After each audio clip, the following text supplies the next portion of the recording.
You got into the safety business because you wanted to protect people, but somewhere along the way, the job started controlling your time, your schedule, your priorities, even your income potential. What if the expertise you've built over the years in the field can give you something more? More freedom, more control, more ownership of your future. I'm Sheldon Primus, the author of 7 Steps to Starting a Profitable Safety Consulting Business and the host of the Safety Consultant Podcast, with more than 350 episodes helping safety professionals become consultants and grow their career. Consulting changed my life. In fact, I'm a full-time RVer, and one consulting contract paid for my home I live in today. Now, I help safety professionals build their own consulting practice through bi-weekly coaching calls, accountability, and personal guidance. But this program isn't for everyone. Start with the Consultant Readiness Audit at sheldon.coach. What if everything we thought we knew about safety was just interference? From the host of the Rated R Safety Show and the founder of Safety FM comes the complete Signal Transmission Trilogy, now available in one powerful edition. Safety, in my opinion, the book that started the conversation. Safety Mutation, where the boundaries of culture, systems, and belief begin to break. And now, Safety Transmission, the final piece of the signal. For the first time, all 3 books are together in one volume. The Signal Transmission Trilogy, Complete Edition. This isn't just about compliance. It's about consciousness. It's about decoding the way we think, lead, and live, inside and outside the system. Whether you've been following the signal since the beginning or you're just now tuning in, this is the version to own. Search Signal Trilogy on Amazon or visit safetyfm.com to get your copy now.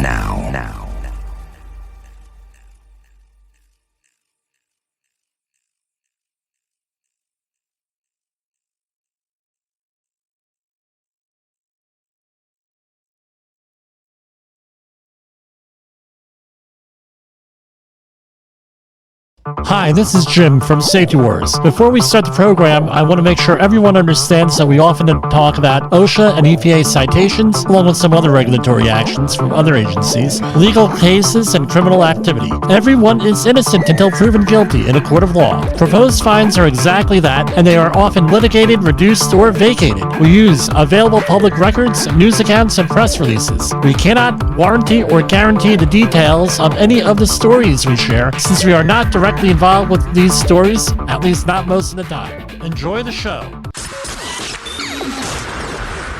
This show is brought to you by Safety FM. Good morning, good evening, whatever the case may be. This is Safety Wars for Wednesday, July 16th, 2025. So we're going to have a little bit of a different program here tonight. There's some important congressional testimony today. I heard a lot of the people I follow on LinkedIn. Oh yeah, are you watching this? Oh, blah, blah, blah, blah, blah, blah, blah. And, and some comments good, some comments bad. So what we're going to do is we're going to play the entire thing in its entirety. Why are we doing that? Why? Because we have to know, just like yesterday, where we had been talking about the DHS and some of their press releases. Nobody else is talking about this stuff. As rely on us to give you what's in there. So back in the political days, was like, well, was I really watching the same hearing? And then later on, you find out, well, it's all about the connection that they make with people. You hear what you want to hear with that. So what we're going to do is we're going to play the Committee on Education and Workforce, Representative Chairman Tim Walberg. I have the webpage right here. Hearing recap: safe workplaces, stronger partnerships, the future of OSHA compliance assistance from today in Washington, D.C. OSHA's compliance assistance programs, such as the VPP programs, provide incentives to employers to reduce workplace injuries and illnesses without punishing job creators. Today, the Subcommittee on Workplace Protections held a hearing to examine how to better support these programs.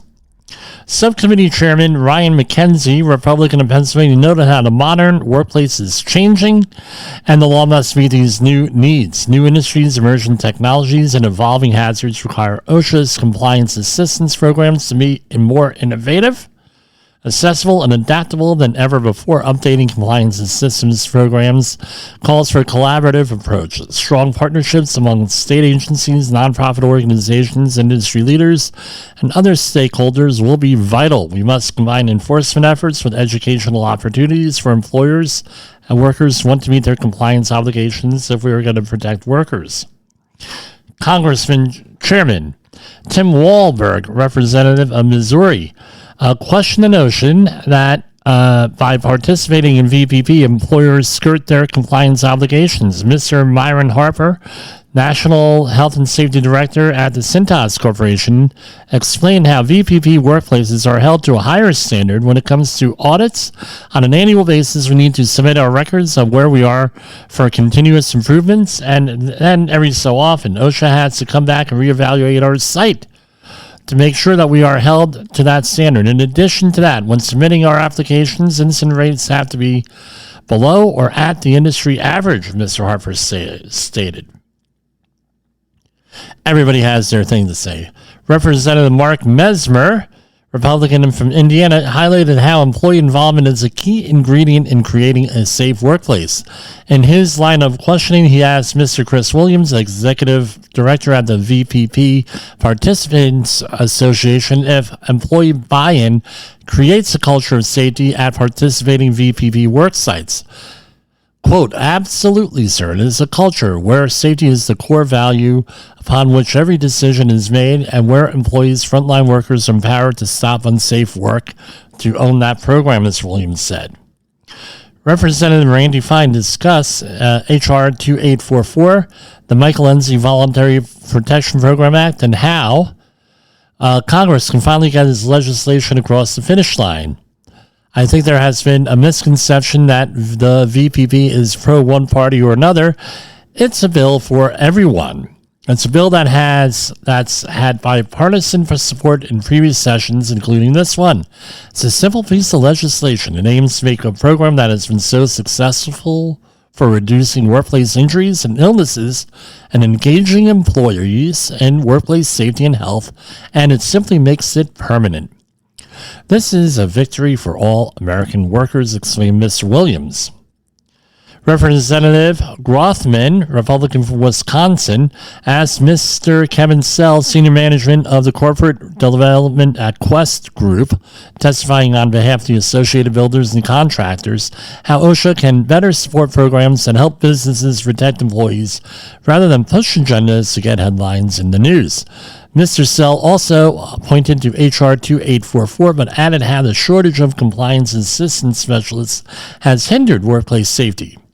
Quote, we need to get these areas, their compliance assistance specialists back so they can work with the people who want to improve health and safety and the lives of their workers and enable the businesses to grow.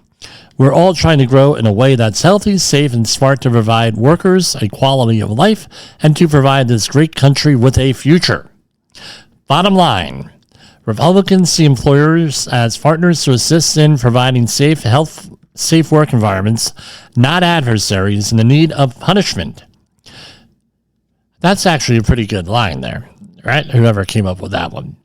Committee Republicans are working to enact pro-growth policies that allow workers, job creators, and their families the opportunity to thrive. And no, I'm not going to go one way or another here. But we're going to just go with the entire thing. And I will see you tomorrow on this program. It'll be Thursday, so you're going to be getting 4 programs this week. For Safety Wars, this is Jim Polzel.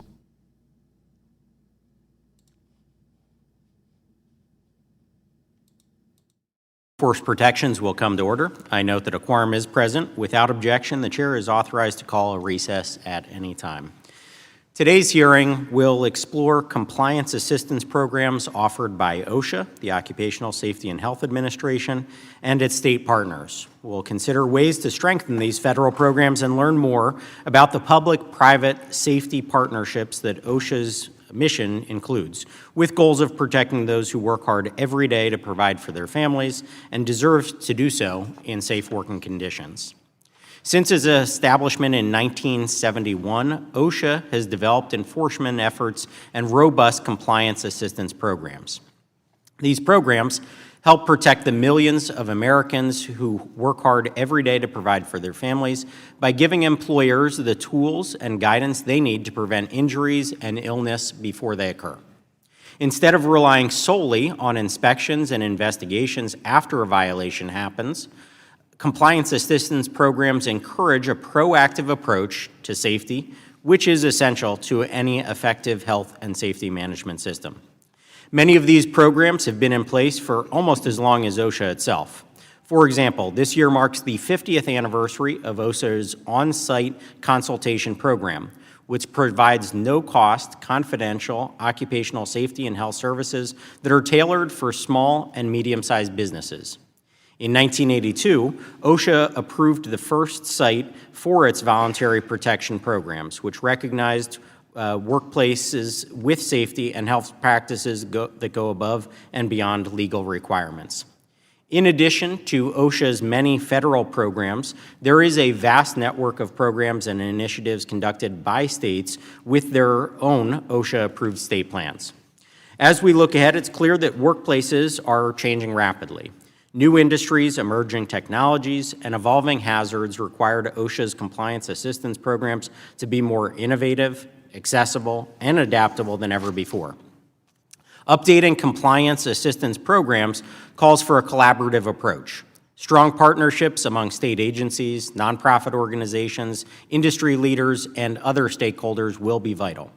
We must combine enforcement efforts with educational opportunities for employers and workers who want to meet their compliance obligations if we're going to protect workers. Importantly, certain federal programs, such as the VPP, are discretionary programs, meaning their effectiveness can change dramatically year over year, and employers engaged in these programs are under constant threat of losing this critical resource. We will hear more about a solution that addresses this concern and codifies the program, allowing it to perform more consistently. Today, we will also hear from individuals in their workplaces where these compliance assistance programs are used. The witnesses will offer their perspective on how these programs have made their workplaces safer, and they will make recommendations about how these programs can be improved to ensure worker health and safety. I look forward to today's hearings and today's witnesses discussing strategies to make OSHA's compliance assistance programs more effective and responsive to the needs of the workforce. With that, I yield to the ranking member for her opening statement. Thank you, Mr. Chairman, and thank you to our witnesses for being here today. Over the last 6 months, the Trump administration has embarked on an aggressive assault on worker protections. And just in the past 2 weeks, Trump's Department of Labor has released 6 deregulatory rulemakings, 2/3 of which focus on health and safety issues. These proposals target core worker protections, including changes to child labor rules, removing a requirement as basic and essential as having adequate lighting on construction sites, and even weakening workers' protection against asbestos.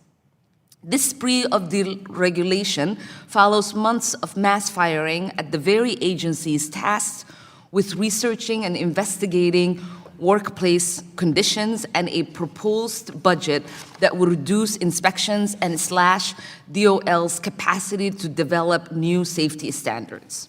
The message is clear. Workers' rights and protections are under attack. Compliance assistance programs such as the Voluntary Protection Program have their place, but they are no substitute for a clear standard that are actively and effectively enforced. No job should ever be a death sentence. Workers deserve to come home to their families at the end of the day, alive, healthy, and whole. Yet, according to the AFL-CIO, workplace hazards killed approximately 140,000 workers in 2023, including 5,283 workers from traumatic injuries and an estimated 135,000 from occupational diseases. To protect workers from harm, Congress has passed landmark safety laws and established important agencies like OSHA, MSHA, NIOSH, and the Chemical Safety and Hazards Investigation Board. When they are all allowed to do their jobs and are fully funded, these agencies save lives and prevent harm to workers. But now the Trump administration is attempting to strip away safety regulations, dismantle critical agencies like NIOSH and CSP. In doing so, they are threatening the lives of workers who rely on those safeguards and the resources these agencies provide. In my own district, we're already feeling the consequences of these cuts. The University of Minnesota's Midwest Center for Occupational Health and Safety is one of just 18 NIOSH-funded education and research centers in the nation. It trains the next generation of workplace safety experts who will help protect our workers in high-risk industries. Without NIOSH, the invaluable research and workforce development provided by that center and others like it across the country will be lost. That means fewer trained medical and safety professionals, less research capacity on critical issues such as heat stress, decreased investment in innovative technologies that can prevent illness and injury.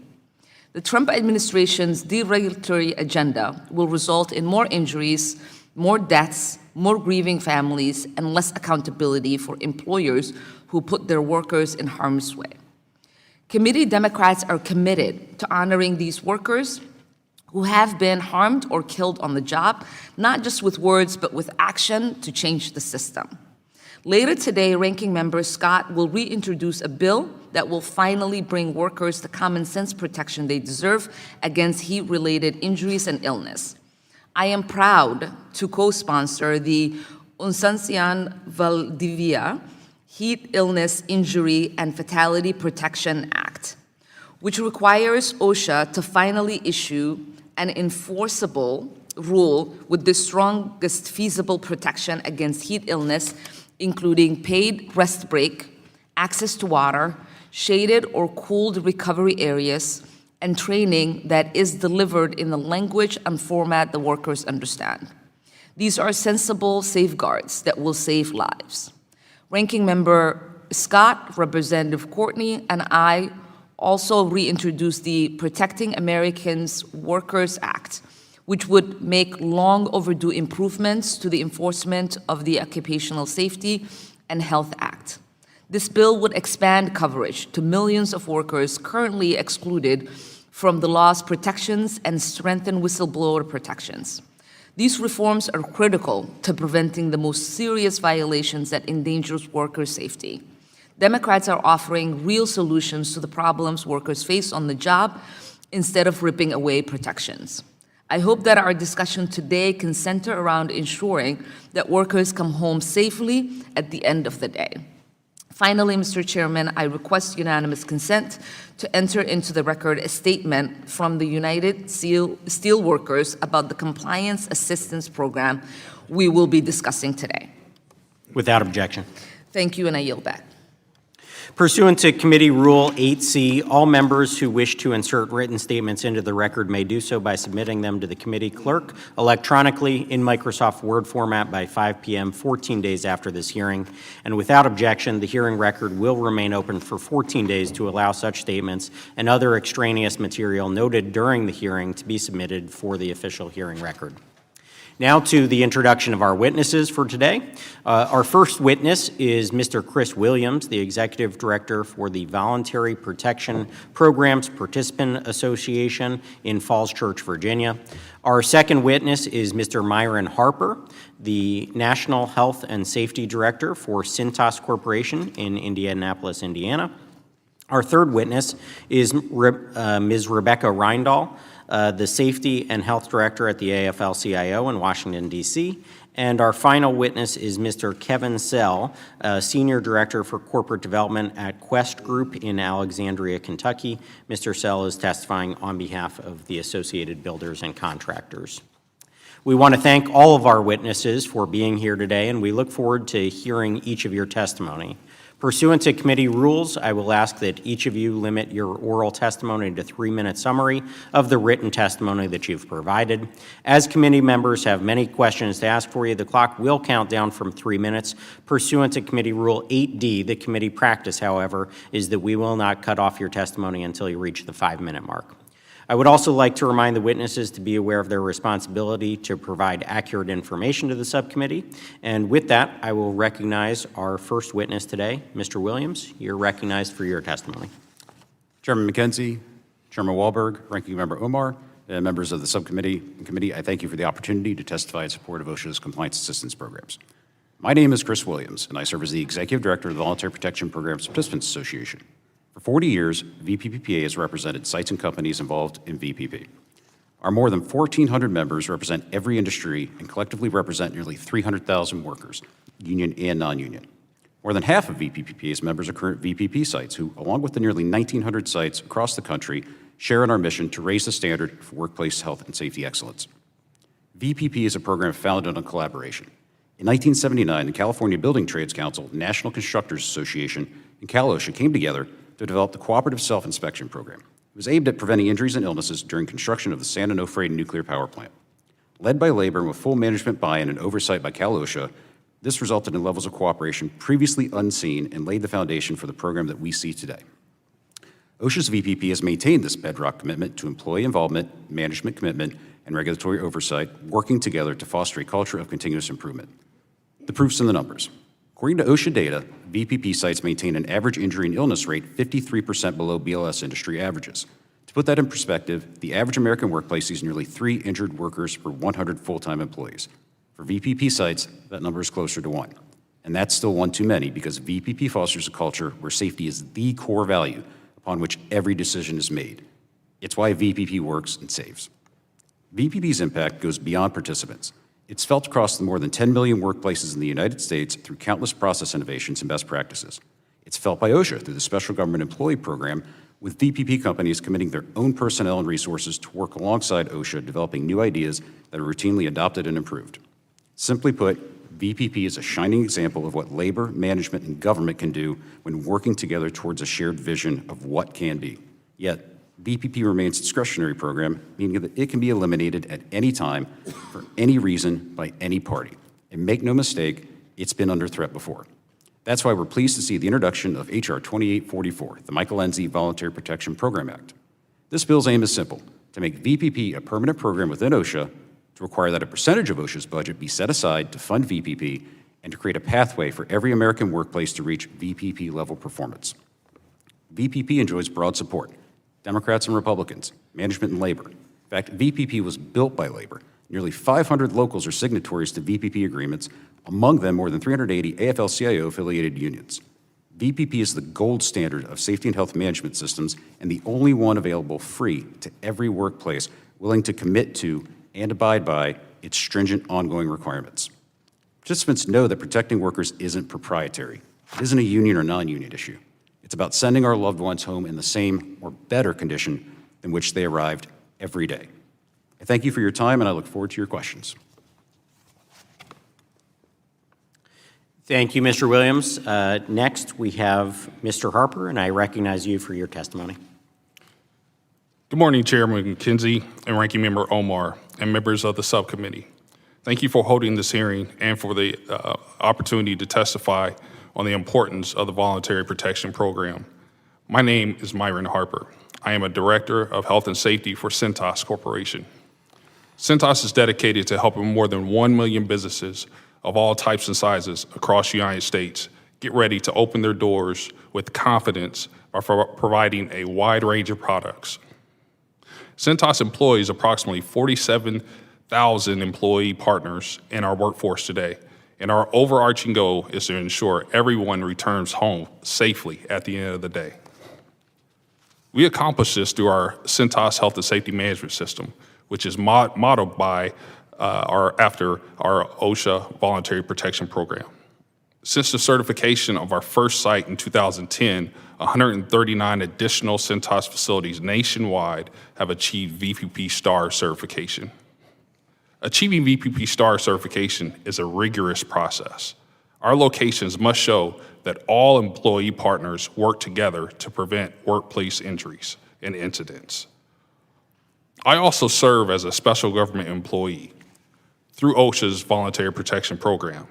As a special government employee, I have the opportunity to engage with peers through multiple educational opportunities, mentoring, and by participating in on-site evaluations. Even though OSHA works together with sites to find solutions to give feedback, we are held to an even higher standard and are still subject to audits and evaluations post-certification. And this remains critical to the success of this program today. I would like to thank Congresswoman Diana Harshbarger and Congressman Mike Thompson, the bipartisan co-sponsors of H.R. 2844, the Michael Enzi Voluntary Protection Program Act. Passage of this legislation would ensure the long-term success of this great program in keeping all employees engaged, healthy, and safe. Thank you again to the subcommittee for the opportunity to testify. I look forward to your questions. Thank you. And next, I'll recognize Ms. Reindell for your testimony. Good morning, Chairman McKenzie, Ranking Member Omar, and members of the subcommittee. I appreciate the opportunity to testify today on behalf of the AFL-CIO about protecting worker health and safety. I want to start by saying that the magnitude of work-related fatalities, injuries, and illnesses is enormous for American workers, and it's totally unacceptable in this country. Each year in the U.S., more than 5,000 workers die on the job from traumatic injury, and an estimated 135,000 die each year from work-related disease. The families of these workers suffer the consequences, and these are devastating and they're preventable. So what we are talking about today are not just numbers and goals and achievements, they are people's lives. Yet the Job Safety Enforcement Agency for most workplaces, OSHA, has been starved by budget cuts and hampered by staffing reductions and low penalty structures that keep it from carrying out its core responsibilities entrusted to it by Congress, even before the Trump administration's recent efforts that will reduce these resources even more. Between 1991 and 2024, OSHA's budget decreased 8%. In the last 35 years, we have seen a 19% reduction in all of OSHA's staff, including at headquarters, and with a whopping 35% decrease in enforcement staff alone. Meanwhile, employment has grown 43% and workplaces have grown 82%. Overall, this is a 38% reduction in the amount the agency has to protect each worker it is responsible for, now only $3.92 for each worker. We do a calculation each year in our report on the number of years it would take OSHA to inspect each workplace in its jurisdiction once, based on its resources. Since 1991, that number has gone from once every 84 years to once every 185 years. And under the President's budget proposal for fiscal 26, that number would be the worst on record, once every 266 years, because they've proposed to reduce the number of OSHA inspections by nearly 30%. Meanwhile, 8 million public sector workers have no OSHA coverage, a number that has increased 10% in the last 35 years. All of this means that the budget appropriated by Congress is not enough for the agency to carry out even its core responsibilities of setting standards and enforcing them. A quick reminder, the two duties in the OSHA Act are for employers that must, 1, maintain a workplace free from recognized hazards, and 2, comply with the standards promulgated by the agency. Recent firings of the Health and Safety Agency staff like NIOSH and new policies by the Trump administration will only make things worse for America's workers. And right before the 4th of July, the administration just proposed to rescind and weaken dozens of worker health and safety rules, including removing training and medical evaluation requirements for PPE to function properly, removing employer requirements on reporting illnesses, and removing OSHA's general duty to keep workers safe. Meanwhile, OSHA hasn't been able to issue many standards in recent years, and when they do, it can take up to 20 years to get one out the door. Compliance assistance has always been part of the OSHA model, but compliance assistance is just that, assistance to aid employers with understanding and complying with the law. And OSHA has many compliance assistance programs. Examples are resources for businesses to better understand the standards they need to follow, guidance on specific hazards and ways to correct them, and recommendations on systemic issues to keep those hazards corrected. But lower penalties, just like inspection exemptions, incentives to underreport injuries, and a lack of meaningful worker and union participation all undermine the credibility of any voluntary program. And resources are not distributed evenly. For years, OSHA has consistently spent more than 10 times the amount of money on employer compliance assistance than it has on worker safety and health training. And now the president has proposed to zero out worker health and safety training altogether in OSHA's budget. OSHA's few resources are not a reason to spend more money on voluntary approaches. Compliance assistance is an important part of the OSHA model, but only as an aid to support the mandate the agency was given by Congress, not a replacement for it. Thank you for inviting me to testify, and I would be happy to answer any questions. Thank you. Lastly, I'll recognize Mr. Sell for your testimony. Thank you, Chairman McKenzie, Ranking Member Omar, and members of the subcommittee. Thank you for the invitation to testify this morning and for the opportunity to discuss voluntary protection programs and the future of Occupational Safety and Health Administration's compliance assistance. Again, my name is Kevin Sell. I currently serve as the Senior Manager Corporate Development at Quest Group. We are a 100% employee-owned company founded in 2003. Quest Group has grown from its roots in Port Clinton, Ohio to become a trusted partner across the United States. Today, Quest Group is licensed in nearly 40 states with 7 regional offices and 2 craft education facilities. Today, I'm testifying on behalf of Associated Builders and Contractors, a national trade association with 67 chapters, representing more than 23,000 member companies and millions of craft professionals. I began my career as a firefighter, later shift commander, and that helped me launch a career in construction. Before Quest Group, I contributed to the significant growth of Century Construction and United Group Services through safety quality programs and workforce development solutions from 1990 to 2004. I've also held leadership roles on both the Kentucky Workers' Compensation Funding Commission, and I chaired the Kentucky Occupational Safety, Health, and Review Commission. Aside from my education, I hold several certifications in the health and safety field. The area offices of OSHA provide employees and employers with valuable expertise and support through the Compliance Assistant Specialist and their challenge program that is a path to VPP. By having a partnership with the area office, you gain non-enforcement support so you can work with OSHA to get better and reduce risk to your entire team. This is especially important for construction, as many of us have mobile workforce that moves around a lot, and this presents its own set of challenges that are far different and more complex than most general industry sites. In 1999, we met with then Region 5 Administrator Mike Connors, who challenged us to take the ABC STEP, which is Safety Training Evaluation Process, and Challenge Program to a construction version of the Voluntary Protection Program, or VPP. We started that demonstration program in 2001. VPP in every industry allows employers, employees, and labor to apply for an audit that leads to the VPP designation. Many of us call the VPP OSHA's seal of approval. The VPP makes the work environment better, safer, and even supports business growth and job security. It's also important to note that positions like the Compliance Assistant Specialist and VPP allow OSHA to focus on the bad employers and use their VPP partners as subject matter experts and resources. OSHA standards are minimum standards, and it is far better for employees to be protected by a VPP employer. It is also important to mention a bit more about ABC STEP program. This process gives you a position of where your health and safety program is at and how to get better based on levels like gold, platinum, diamond. When I mentor construction companies applying for VPP, I always ask them for their STEP level or have them start this process. STEP was a key factor in creating VPP in construction, and I still find it of high value to that application process.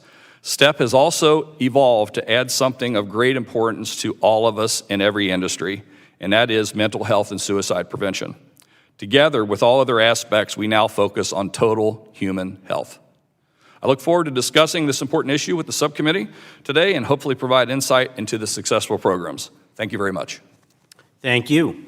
Under Committee Rule 9, we will now ask questions of the witnesses under the 5-minute rule, and I'll be recognizing myself for the first series of questions. Mr. Williams, your written testimony noted that the mission of the Voluntary Protection Program is to send workers home from work in safe or better condition when they arrived. How do OSHA's compliance assistance programs like VPP complement the enforcement side of OSHA's work in achieving this goal? Thank you for your question. Quite simply, VPP is an efficiency tool for OSHA in that it supplements personnel from VPP sites in the form of special government employees who go out and conduct audits, can review applications in some regions, and the like. So it does free up those resources potentially for enforcement efforts. It also allows VPP itself, the performance of those companies and sites in the program, it allows OSHA to focus on, as the witness stated, those truly bad actors who for reasons incomprehensible to the moral mind, refuse to comply with OSHA requirements.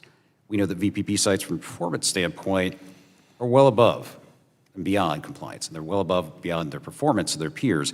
So VPP sites also commit to that pay-it-forward model, where their resources, their best practices, are openly shared amongst industry, amongst their peers, not as proprietary, but in order to help send those workers home safe every day. Well, I appreciate that response, and it actually sets up my next question perfectly. Mr. Harper, you highlight in your written testimony the opportunities given to you as a special government employee or an SGE. As an SGE, you're able to offer your knowledge and experience to smaller businesses just starting out and businesses in need of strengthening their current safety practices. How has your work as an SGE benefited smaller businesses?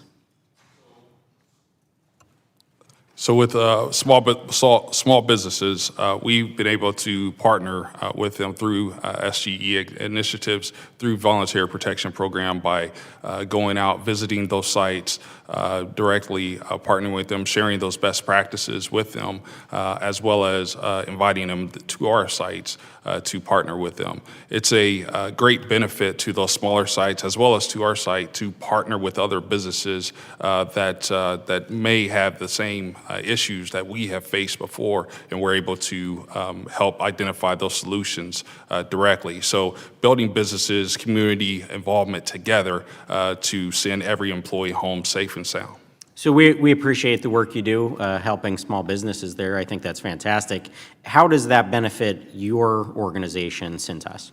So with Cintas, especially with the customers that we have, we've been able to partner with those small businesses to help them with their initiatives and help us as far as a company to build that relationship with that site. So if they continue to build and grow, that helps us long run on our side as well. But it helps us with our knowledge, sharing best practices from those sites, and things that we're able to benefit from with the SGE evaluations and tools that we get from those sites. Fantastic. My final question is for Mr. Sell. By having the Voluntary Protection Program in place, OSHA gains industry ambassadors who enthusiastically offer their expertise to industry safety efforts, as we just heard. OSHA may also exempt VPP sites from programmed inspections, which allows the agency to allocate resources towards expanding outreach or, when needed, enforcement. Having participated in the VPP, can you highlight the benefits an employer and its employees receive from the program? Certainly, and thank you for the question, Mr. Chairman. As the employer or the group, the company, the benefits received is that you're starting that, it's not just a partnership. I would argue that it's a relationship, and that you're in regular communication with your respective area office. And getting to know those people and what they do also gives you more access to standards that are coming out, more input. The employees understand that they're working for a company and with a company where they're engaged in the voluntary protection process and where they look at OSHA as a partner and they don't look at them as the occupational police, which I'm not saying that that's not needed. I'm just saying in the VPP setting that it's a cooperation, it's engagement, it's collaboration with the agency, which is, I think we all would welcome more collaboration with federal agencies that actually benefit employees. Appreciate that answer. Thank you. And with that, I'll conclude my questioning. And next, I'll recognize the ranking member for 5 minutes of questioning. Ms. Randall, thank you so much for joining us today. Just this week, OSHA announced a major policy change related to the monetary penalties for workplace safety violations. Under current law, what is the maximum penalty OSHA can seek for a serious violation? Excuse me, the maximum penalty is $16,000, $550. So it's roughly $16,000. What if a worker is killed? If a worker is killed, it depends on the type of violation. It could also be a maximum of $16,000 if it's a serious violation. And just to be clear, these are only the maximum penalties, right? These are maximum penalties. They're often much, much lower. In our annual report, we do look at this, and for federal OSHA, the average serious penalty that OSHA issues is $4,000 for a serious violation of the OSHA Act. Now, can you briefly tell us what OSHA announced this week? What are the consequences of this decision, and will workers' lives be at risk?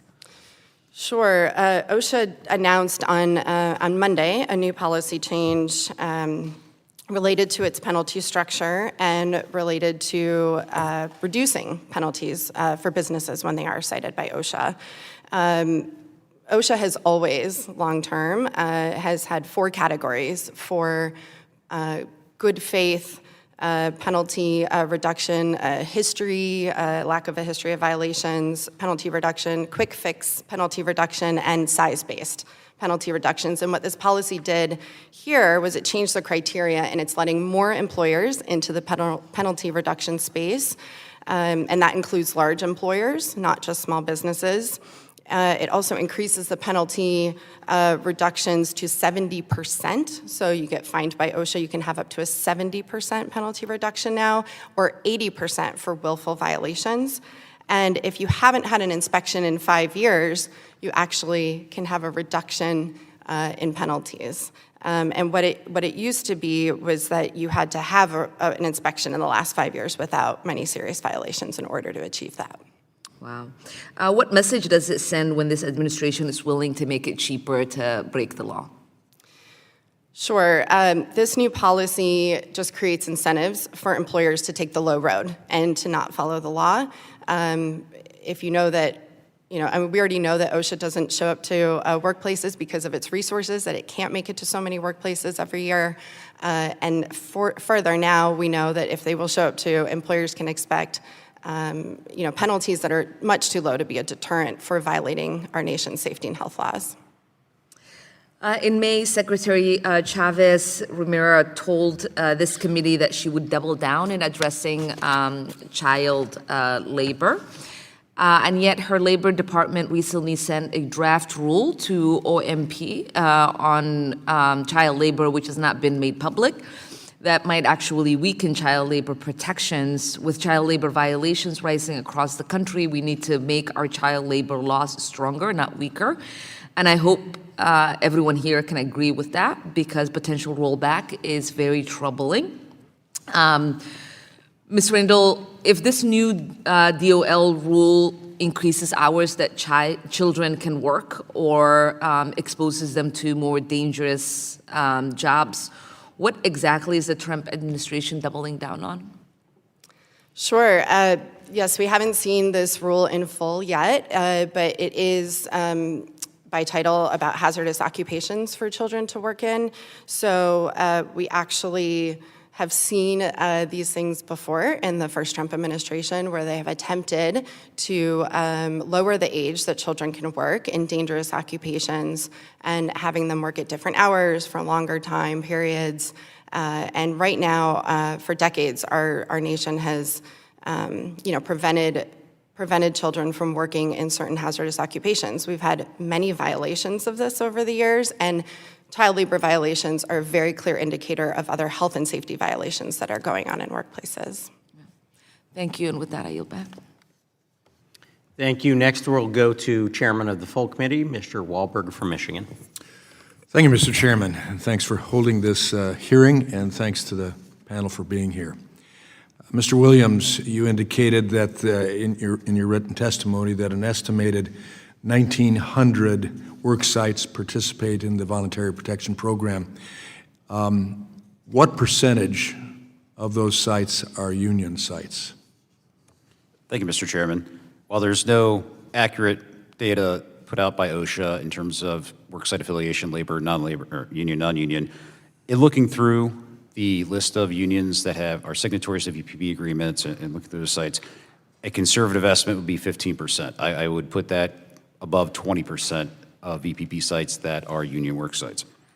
I say that because the data is incomplete to some extent. For example, in California, 61% of VPP sites are union affiliated. Okay. What additional requirements are there for work sites who are represented by a union and want to join VPP? And if you could also respond, what kind of feedback have you received from the unions about these sites? Certainly. Any site that employs union labor must have every trade that's represented on that site sign off on any VPP agreement. If even one declines, then we don't proceed. The VPP process stops. Labor maintains a critical role and critical oversight role in terms of if at any point labor looks at that VPP agreement, looks at that site and says, you're not upholding your end of the bargain management, we can withdraw our signature, and the site is out of VPP. In terms of feedback from local labor affiliates, it's been overwhelmingly positive, just simply based on the number of local signatories that I cited in my opening statement. But I want to give you a statement in their own words. This is from Jack Griffith, who works at the Central Plateau Cleanup Company out in Richland, Washington. He's a member of the Hanford Atomic Metal Trades Council and Local 1951 of the International Association of Machinists and Aerospace Workers. He's a full-time union safety representative VPP coordinator. He's been involved in VPP for almost 30 years now. And in his words, and I quote, VPP is not a flavor of the month program. It requires a management commitment with employee involvement. Unionized sites must endorse their commitment or the application will not be accepted by OSHA. Attaining VPP star recognition is not easy for companies. They must have implemented an effective safety and health management system. Fostering a culture of safety and continuous improvement can take time. I've seen where the safety culture needed to change to meet the rigorous requirements of going above and beyond the basic OSHA requirements to demonstrate exemplary safety and health management systems. On a VPP site, every employee has the right to stop work without fear of retaliation when identifying anything that was not covered. It's not surprising that he would state that. That's just common sense of what the program is a high standard program that you have to voluntarily commit to and keep the job. Thank you. Mr. Harper, there's a misguided belief that by participating in VPP, employers skirt their compliance obligations. However, your written testimony states that VPP work sites are held to an even higher standard than non-participants through the program audit and evaluation process. Could you briefly explain why that is, and do you believe this high standard has had a direct impact on employee recruitment, retention, and growth there at Cintas? Thank you for your question. When it comes to the high level of importance for safety at Cintas and within our facilities, partnering with our employees have definitely helped to further the importance of safety. When it comes to audits that happens with OSHA, we have to make sure that we hold to a high standard with OSHA on a annual basis. We got to submit our records of where we are for continuous improvement. And then every so often they have to come back and reevaluate our site to make sure that we're held to that standard. In addition to that, when submitting our applications, we have to be lower than the industry average, lower or at the industry average based on the BLS rates. And so our incident rates has to be below. So they're also looking at our involvement from our employees and leaders, as well as our numbers. It has definitely helped us with the accountability side, as far as having OSHA there to help partner with us and continue our efforts, sending partners home every day safe to their families. And so it helps with our programs initially. Thank you. Not much time left, but Mr. Sell, yes or no? Has the participation in VPP and other compliance assistance program shifted culture of your workplace to prioritize safety? Yes, it has. That's all I wanted to hear. Thank you. Go back. Fantastic. Next, we're going to go to Mr. Takano from California. Thank you, Mr. Chairman. Thank you to the witnesses for being here. Ms. Reindel, the National Institutes for Occupational Safety and Health, or NIOSH, is the only federal agency that conducts research on worker safety and hazardous health materials. As you describe in your testimony, NIOSH researches which chemicals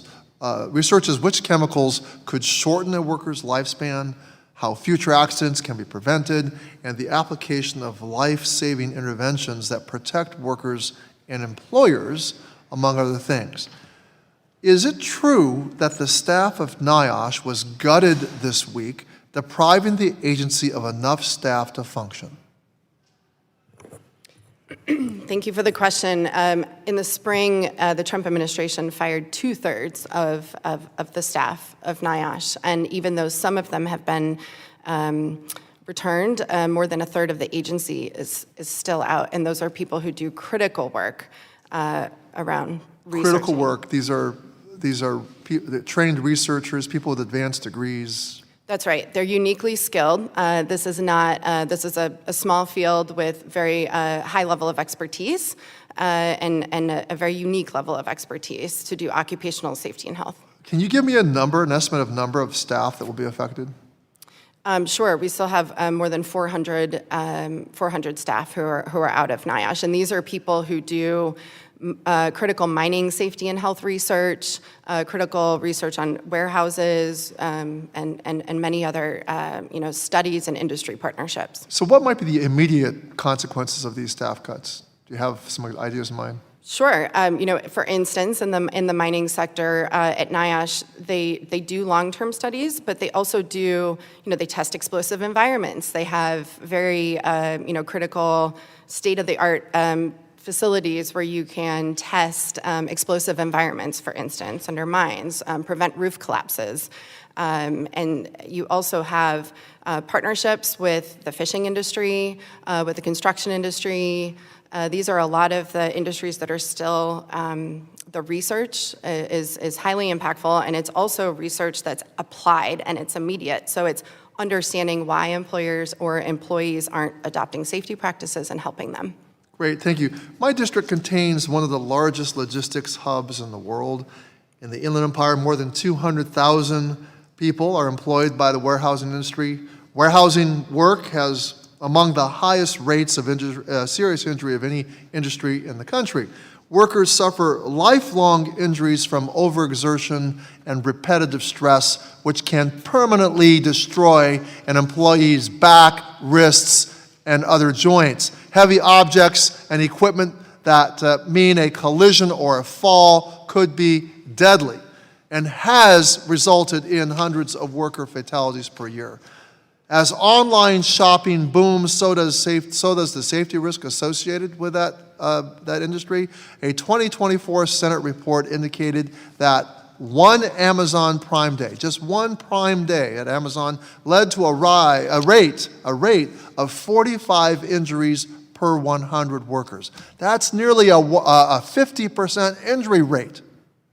Ms. Reindel, researchers at NIOSH's Western States Division were conducting research into making warehouse work safer. Their staff was just eliminated. How will cuts at NIOSH affect my constituents? Absolutely. The Western States Division is a smaller office out in the Western States that are incredibly efficient, and they affect warehouses because they do important work on ergonomics, which you were just talking about, and preventing musculoskeletal disorders from repetitive stress injuries, and also on fatigue. I mean, warehouses have extreme issues with workers working long hours, fatigue issues, transportation issues related to the logistics industry. So we can expect without NIOSH that injuries and illnesses will go up, fatalities will go up, and this is going to harm generations to come. So we just passed this big ugly bill, $160 billion to do immigration enforcement, a budget that's bigger than like several defense budgets put together. So there's a trade-off here. We're going to eliminate an office, a small office, that could make warehouse work safer for my constituents. So I'm seeing a trade-off here, Ms. Reindel, and I'm very, very alarmed by it. I yield back. Thank you. Next, we'll go to Mr. Mesmer from Indiana. Thank you, Mr. Chairman, and thank you for the witnesses for being here today, especially my fellow Hoosier, Mr. Harper. Mr. Harper, compliance assistance programs are a proactive approach that results in reduced costs for both OSHA and the participating employers. Can you explain to our subcommittee how these programs reduce costs for both OSHA and the employer? Thank you for your question. So with the assistance programs, especially with the SGEs, we're able to have multiple people go to a site or partner with other sites versus having one personnel from OSHA in one area, one region, supporting thousands of sites.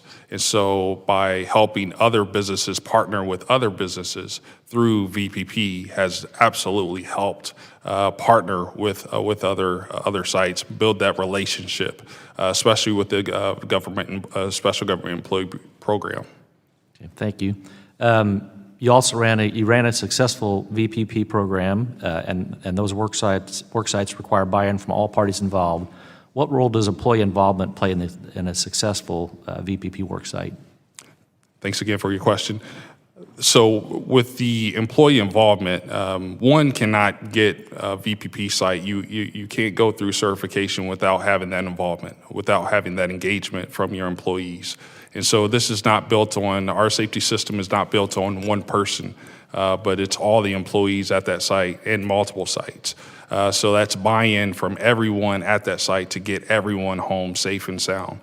So that's very important to the success of this program in VPP.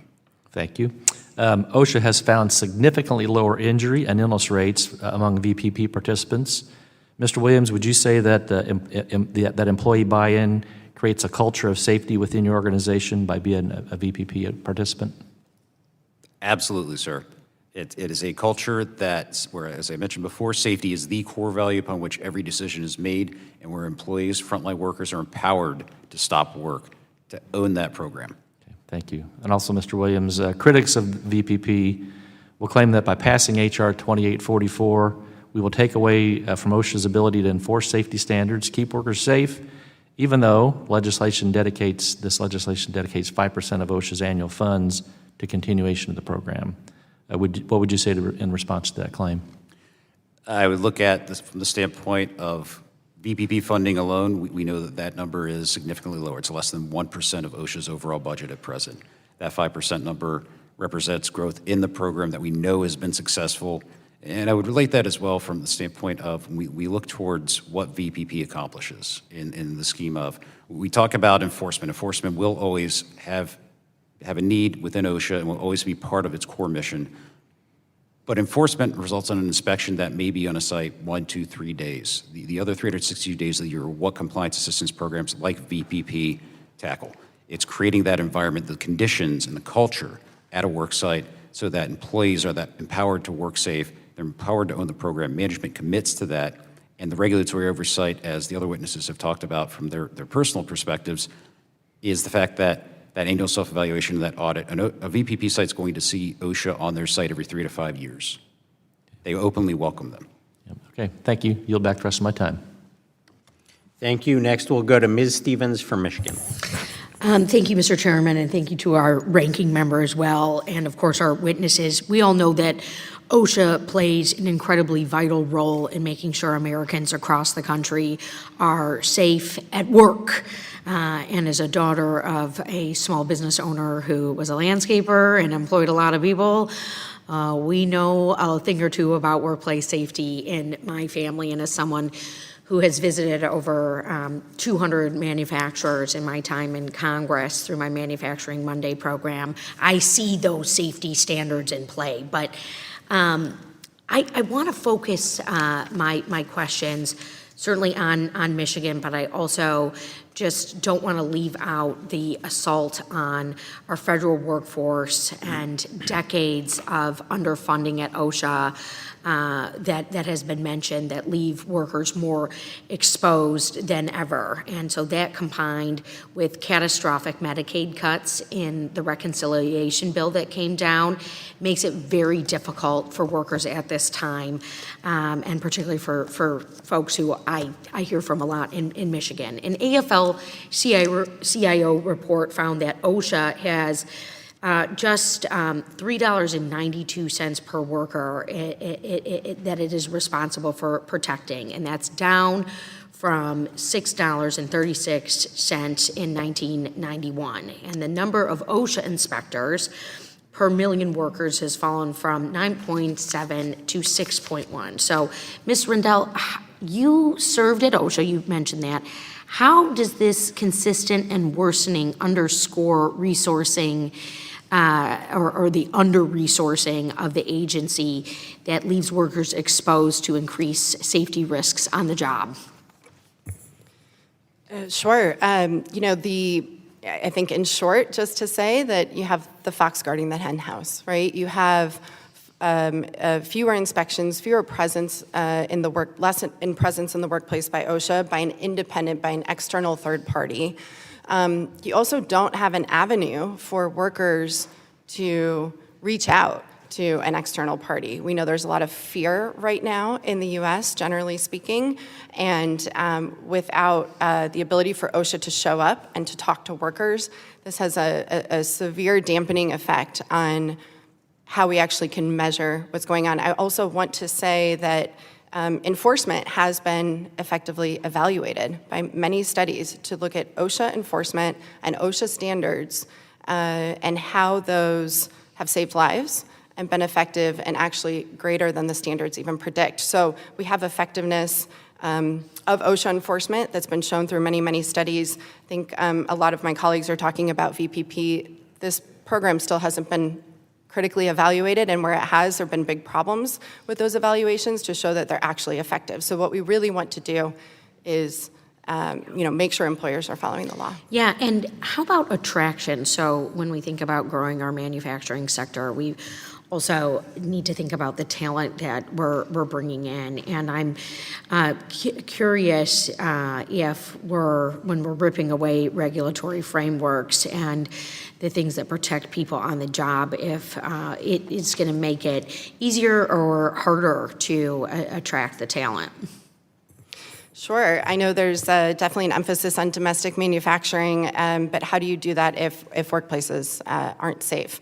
I think that we've also heard today about OSHA being critically a part of the VPP program. We'll say there are a lot of on-site consultation programs and industry partnerships, and resources and compliance assistance are all very important. But OSHA and VPP actually doesn't do audits until once every 3 to 5 years. Yeah. So that's a long time. And one other quick one as well. When you talk about the valuable role that NIOSH plays in keeping workers safe and what American workers will miss out on, how does this upheaval affect that? NIOSH is really our only source in the government for critical research on health and safety issues. It also already has a lot of industry partnerships, a lot of academic partnerships, real implementation on the ground of preventing workplace injuries and illnesses practically in real time, and also conducting surveillance so that we actually know what's going on in workplaces throughout the states. Well, thank you so much, and I yield back my time. Thank you. Next, we're going to go to Mr. Fine from Florida. Thank you, Mr. Chairman, and thank you to all of you for being here to talk about this important topic. Obviously, we want to make sure that all of our workers are safe and don't get injured or, even worse, get killed. I have a couple questions. I'm going to start with Mr. Sell. The argument in favor of compliance assistance programs is that it reduces costs by seeking to prevent injuries and accidents, as opposed to dealing with them afterwards. But there may also be additional cost savings as well, and that's where how can we do things cheaper? How do OSHA's compliance assistance programs reduce the compliance burden for employers? That is a great question. Thank you for that. So the compliance assistance specialist acting in a non-enforcement capacity can actually work with every employer. It really benefits small employers that don't have those types of resources, but every employer is entitled to that service. So whether it's program development, risk assessment, or just trying to figure out what's the best way to protect your employees from a particular risk, that's where they come into play. That's where they have the expertise. Where they save money, quite frankly, to a business is the output of that.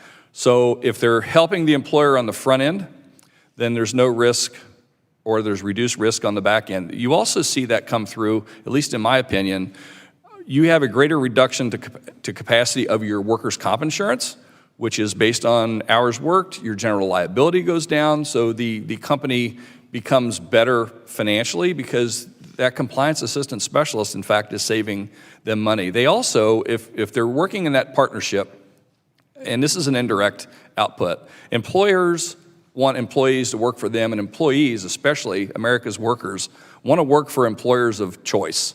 They want to go somewhere where they're protected and treated well, and a compliance assistant specialist helps that because they see them there and they know the employer cares.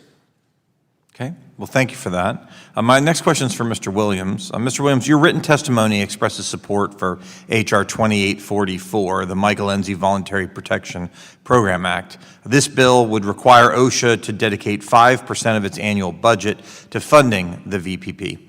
A version of this bill has been introduced in previous Congresses long before I got here. So that's why I want to know, what were past concerns with this legislation, and how does H.R. 2844 address those concerns?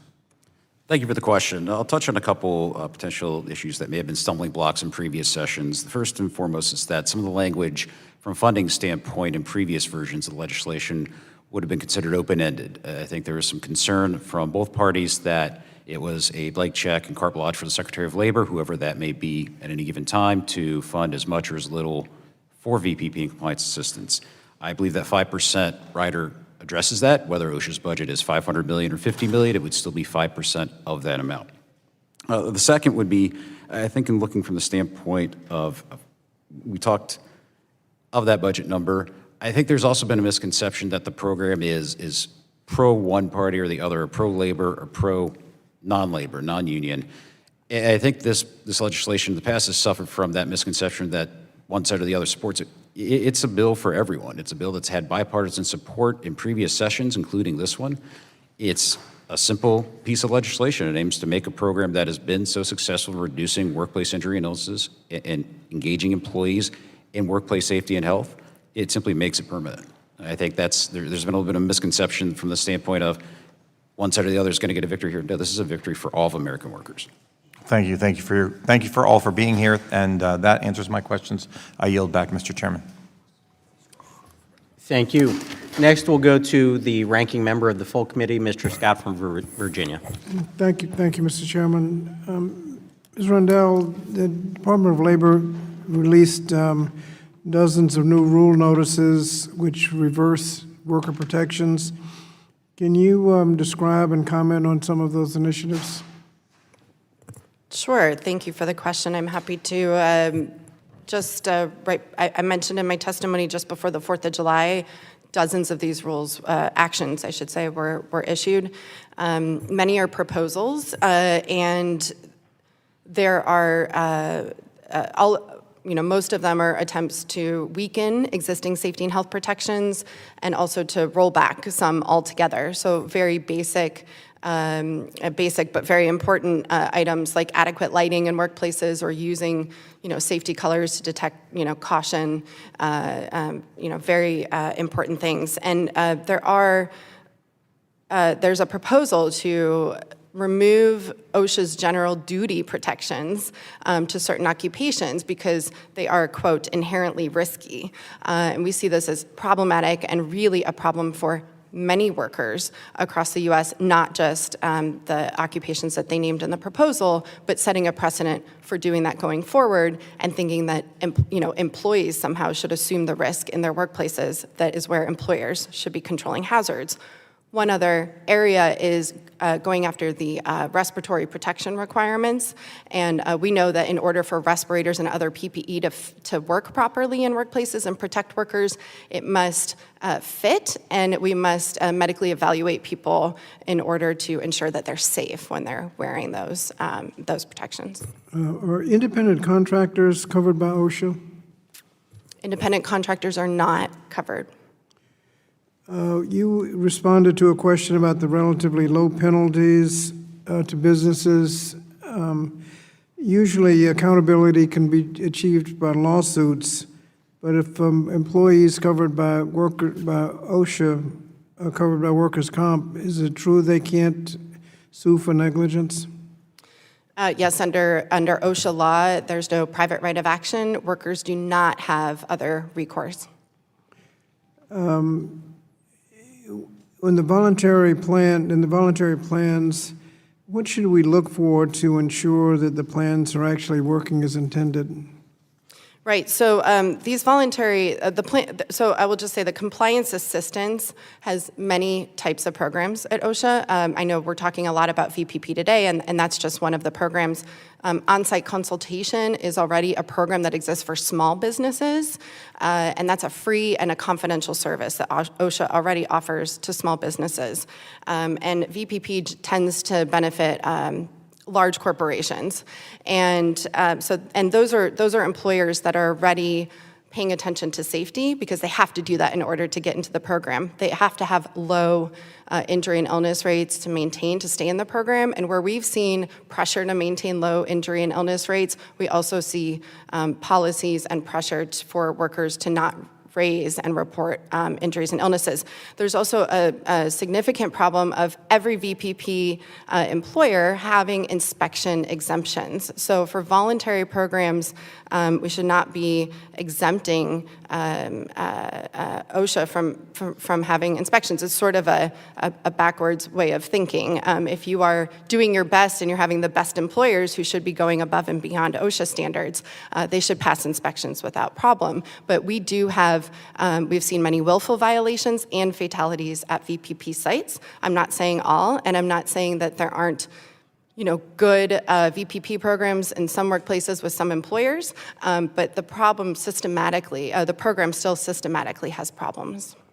Mr. Williams, how can we be confident that violations are actually reported, and can that be legally enforced? Absolutely, Mr. Scott. I would address the concern about the program inspection exemption with this. VPP does not exempt sites. The program does not exempt sites from inspections for imminent dangers, from whistleblower actions. So VPP sites are still required and are still subject to those inspections. From a validation standpoint, I would also like to mention that VPP, GAO issued a report in 2009 that offered up recommendations to improve the program from an internal standpoint at OSHA. And I do want to thank previous Assistant Secretary of Labor, Dr. Michaels, and Deputy Assistant Secretary Jordan Baird, because under their watch, they implemented the changes that GAO recommended to improve and strengthen the program. And so we want to thank them for their support of VPP and also for making the program better and validating that it is successful. Thank you, Mr. Chairman. Thank you. Next, we'll go to Mr. Grothman from Wisconsin. Thank you.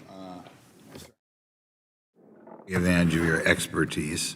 In your written testimony, you say that the 150 Cintas sites are currently participating in the Voluntary Protection Program, making you the largest VPP participant by total number of work sites. Can you share any data or success stories showing how VPP has helped reduce injuries? Yes, sir. Thank you for your question. So the VPP program has tremendously helped Cintas in improving their employee engagement, their culture, and making sure everyone returns home safe at the end of the day. Building more of a great system that we have, our health and safety management system, together, not just with one person or one department, but with all employees there. Reduced our incident rates as well as helped with partnering with other businesses outside of Cintas to help with our best practice and things to implement within our four walls. It's rare that the answer is found just within our four walls. So partnering with other successful companies with great management systems has been a benefit for us. Oh, just a plus, plus, plus. Okay, Mr. Sell, do you have anything to add to that or your experience? Well, certainly from the construction application, since 2001, it's been extremely helpful because, in construction we have our own set of issues. So it has addressed a lot of issues that we've had over the years with respect to working with OSHA. It's always been our desire to do that, and VPP has enabled that. And I'd like to add, just kind of off topic for a second, we were talking about compliance assistant specialists. And I think it's good to know if just using Region 5, there's only 4 compliance assistant specialists, 1 in Ohio, 3 in Illinois, which also means none in Wisconsin, and I wish Ms. Stevens would still be here. That means there's none in Michigan either. So there's a severe lack of that we're not reaching out and partnering with employers. Thank you. Okay. I guess you kind of brought this up, but I'll follow up with a question anyway. How could OSHA better support industry-led safety initiatives and partnerships rather than pursuing policies that appear more focused on headlines than really improving safety? Well, that's a great question and seems to be the hot topic currently. Clearly, new day. New day. Love it. So certainly the 5% funding of voluntary protection programs will be a step in the right direction, as well as getting these area offices, their compliance assistant specialists back so they can work with the people that want to improve health and safety in the lives of their workers and enable the businesses to grow. We're all trying to grow in a way that's healthy, safe, and smart. To provide workers, a quality of life and to provide this great country with a future. Okay. Mr. Williams, we'll finish up with you. Could you tell us how VPP helps your business improve safety without the threat of penalties or adversarial enforcement? I can certainly speak from the perspective of our 1,400 members, of which more than half are current VPP sites. It's quite frankly a culture change. And I come from a construction background. I'm a construction kid, grew up in the industry. My dad was a contractor. And I've seen firsthand 30, 40 years ago, when I was much younger and not gray, what safety culture was back in, I'll call them the old days, the bad old days. And what VPP has from an effect standpoint is it creates that sea change in culture, where we move from there's acceptable risk to we will not perform a task if it is not completely safe. And we will work with our employees. We will ask our frontline workers what they need to function safely, to go home at the end of the day in the same or better condition in which they arrived. That culture change is a direct result of VPP and the stringent requirements, not just from the application certification process, but every year with the annual self-evaluation, every 3 to 5 years with that audit when OSHA comes on that site with their SGEs and they will pick apart that site, and our VPP sites, our members welcome that. They want that because that is an outside third-party audit. They're going to gain a better perspective than what they see on their own. So there is that compliance portion of it, and then the direct positive effect, not just from a business standpoint, because safety pays, and VPP works and saves, but also from an employee morale standpoint and employee well-being standpoint. Can you give us an example of some of the negative grandstanding that you may have gotten in the past from OSHA, or that you're familiar with? We can tell you that there's been threats to the program from the standpoint of purely from the enforcement. And as I said earlier before, enforcement is always going to be a core function for the Occupational Safety and Health Administration. But when you look at enforcement, and comments here today, we've heard some of them, enforcement and inspections are similar to a speeding ticket. Police officer pulls you over, gives you the ticket, you go on your way. And so the short-term impact is very positive. You're most likely going to be able to look at, you're not going to speed, but over time, you regress back to going over the speed limit and creating that hazard. Compliance assistance, education, from a speeding ticket standpoint, going to a driver's ed course or remedial course to talk about the impact that someone speeding has on a victim of an accident that's caused by speeding, for example. The similar comparison with VPP compliance assistance. Compliance assistance goes over those other 363 days when the inspector's not on site and helps make that site safer. It's that long-term education and value component that prevents that fatality, prevents that catastrophic injury. Okay, thank you. Thank you. That concludes questioning from members, and I want to thank all the members for participating today. With that, we're going to go to closing remarks, and I'd like to recognize the ranking member for her closing statement. Thank you, Chairman, and thank you once again to all of our witnesses for speaking with us today. Today's discussion has made one thing abundantly clear. The future of workplace safety depends not on weakening protections, but on strengthening partnerships between OSHA, employers, and workers. Compliance assistance should be about empowering everyone to work together to identify hazards before they cause harm, and not about providing loopholes that allow dangerous conditions to persist. What we have seen from the Trump administration is a systematic effort to deregulate, defund, and dismantle the very institutions that keep workers safe. And the human cost of this deregulatory agenda will be devastating. From slashing capacity to NIOSH, to gutting OSHA enforcement, to zeroing out the Chemical Safety Board, this administration's reckless decisions would lead to more deaths, more injuries, and more families broken by preventable tragedies. We need strong, enforceable standards, not voluntary programs that lack accountability or budget and staffing cuts that risk more worker lives. Good employers understand that safety is both a moral duty and an essential for business success. The bills introduced by Ranking Member Scott, myself, and some of my other colleagues, like the Protecting American Workers Act and the Heat Illness Prevention Act, offer practical solutions to close coverage gaps and strengthen enforcement and address deadly risks like heat stress. As we conclude, I urge all members of this committee to remember the stakes. Every regulation we weaken, every resource we cut, means more workers at risk of injury or death. Every worker deserves to return home safe and healthy, regardless of the industry or job. So let us commit to building safer workplace through robust standards, effective enforcement, and stronger partnerships. Because no worker's life should ever be threatened as expendable. Thank you, and I yield back the balance of my time.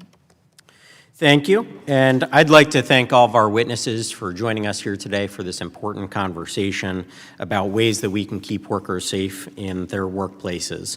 Voluntary protection programs can be one important component of workplace safety, and we heard in the testimony today about how we can actually prevent accidents before they occur by creating that culture for safety that exists throughout the entire year for workers, not just a snapshot in time when an enforcement official shows up for OSHA for a day or 2 days and they get to see and experience what's going on in that workplace. I think, again, we all want to have that preventative maintenance going on, that preventative safety, and I think voluntary protection programs help aid and assist workers in having that culture of safety in their workplaces. We also had a broader discussion about the reforms that are going on at the Department of Labor. I think they're critically important because I think we saw during the last administration the absolute failings of the Biden administration and Democrats to hold them accountable for workplace safety. We saw that during the last administration in the spike of child labor violations that went on around this country. Hundredfold increases, multiple hundredfold increases in child violations. So all the regulations that they want to talk about, all the people that were at the Department of Labor during the last administration, they did nothing to keep children in this country safe. Absolutely nothing. So to sit here and say that we need no reforms and no changes is absolutely absurd. We want to work hand in hand with the Trump administration to make sure that we're keeping workers safe in all environments. And that's what we're going to do. The administration is making critical reforms that are so important, and we're going to work with them as a legislative body to make sure that workers across this country are kept safe. Again, I can't believe that we sit here and hear from the other side about how they want to keep workers safe in this country when they did nothing for years to keep those children safe in their workplaces. Absolutely nothing. That's an outrage. And it should be on the record that they did nothing, they said nothing, and now they want to sit here and try to take the moral high ground for workers. Absolutely absurd. So with that, I would again like to thank our witnesses for being here today. Look forward to working with all of you and everybody across the aisle in a bipartisan fashion to find ways that we can keep workers safe in this country, whether it's in a voluntary fashion or in a regulatory fashion. We all share that same goal, and I want to thank you again for being here. With that, this meeting is adjourned.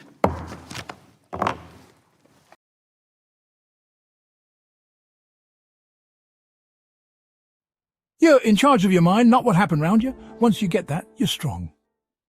How happy your life be depend on the kind of thoughts you keep in your head. Stop talking about what a good man's supposed to be. Just be one. It ain't death you should fear, but living life and never really living at all. Marcus Aurelius once said, if it not right, don't do it. If it not true, don't say it. Another profound thought from Marcus Aurelius, take time to enjoy the beauty of life. Watch the stars and see how you're part of something big. And finally, Marcus Aurelius reminds us, don't let nothing outside of your control make you vex, because it don't care about your feelings. People go do what they go do, no matter how much you fret about it. The pain that comes from anger does hurt more than what caused the anger in the first place. You no need much to be happy. True happiness starts inside your own mind. Marcus Aurelius once said, your worth as a person depends on what you hold valuable.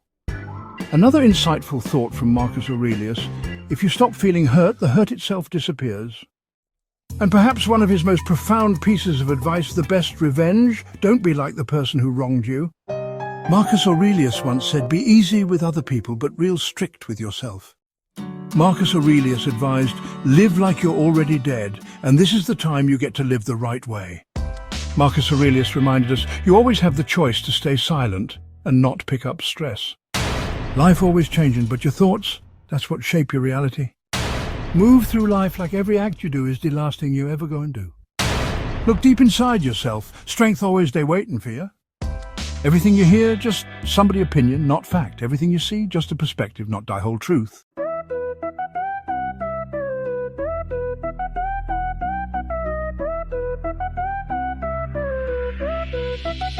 Yo, it's the front line. Boots in the dirt, every shift we hustle, trying not to get hurt. Congress in the chamber, trying to make it right, talking about OSHA, keeping safety in sight. State plans lagging, yeah, they taking too long. One rule here, one rule gone wrong. We need standards consistent, no confusion. Workers need unity, not dissolution. Transparency, yo, we calling it out. Rule changes hidden, that's not what we about. Engage the people, let the voices be loud. Build protection strong, and we'll all be proud. Safe work, stronger ties. Everybody rise, no compromise. From the floor to the skies, let the message fly. We ain't letting no one slip or die. Stronger partnerships, that's the key. Safe jobs for you and me. It ain't just policy, it's life we save. From the boardroom down to the labor cave.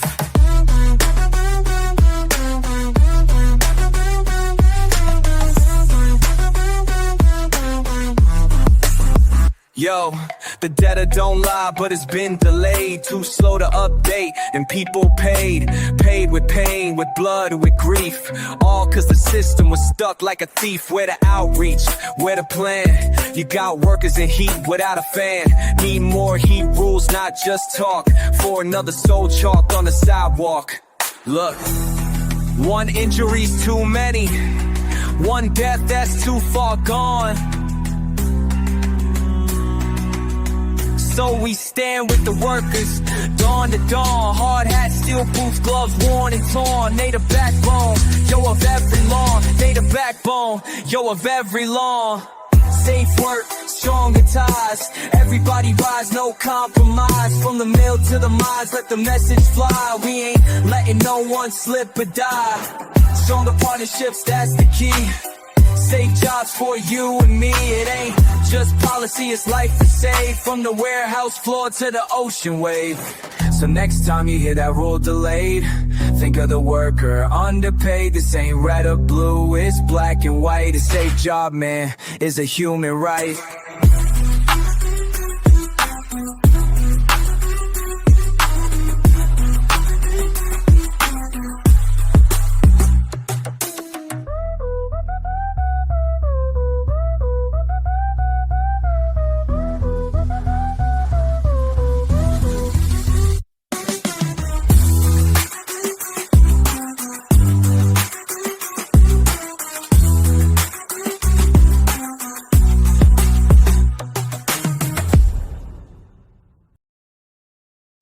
You got into the safety business because you wanted to protect people, but somewhere along the way, the job started controlling your time, your schedule, your priorities, even your income potential. What if the expertise you've built over the years in the field can give you something more? More freedom, more control, more ownership of your future. I'm Sheldon Primus, the author of 7 Steps to Starting a Profitable Safety Consulting Business and the host of the Safety Consultant Podcast, with more than 350 episodes helping safety professionals become consultants and grow their career. Consulting changed my life. In fact, I'm a full-time RVer, and one consulting contract paid for my home I live in today. Now, I help safety professionals build their own consulting practice through bi-weekly coaching calls, accountability, and personal guidance. But this program isn't for everyone. Start with the Consultant Readiness Audit at sheldon.coach. What if everything we thought we knew about safety was just interference? From the host of the Rated R Safety Show and the founder of Safety FM comes the complete Signal Transmission Trilogy, now available in one powerful edition.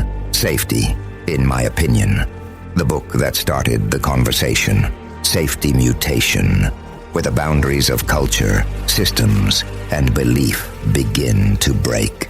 And now, Safety Transmission, the final piece of the signal. For the first time, all 3 books are together in one volume. The Signal Transmission Trilogy, Complete Edition. This isn't just about compliance. It's about consciousness. It's about decoding the way we think, lead, and live, inside and outside the system. Whether you've been following the signal since the beginning or you're just now tuning in, this is the version to own. Search Signal Trilogy on Amazon or visit safetyfm.com to get your copy now.